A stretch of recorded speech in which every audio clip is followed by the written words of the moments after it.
खेल ये ऐसा कि दिल न संभल पाए, देख के तेरी जान निकल जाए।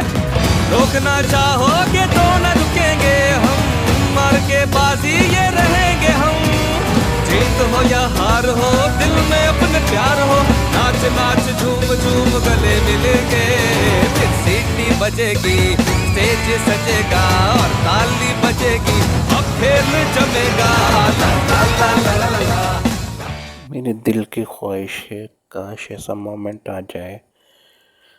बेसिकली मैं पैदाइशी मासूर हूँ और मैंने घर बैठ के अपना ये यूट्यूब चैनल बनाया है अपनी अर्निंग के लिए। तो आपके सपोर्ट की मुझे ज़रूरत है।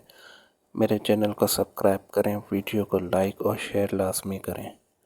और आप कमेंट में ये ज़रूर बताइएगा कि इंडिया के ख़िलाफ़ कल होने वाले मैच में बाबर आजम कितने रन स्कोर करेंगे।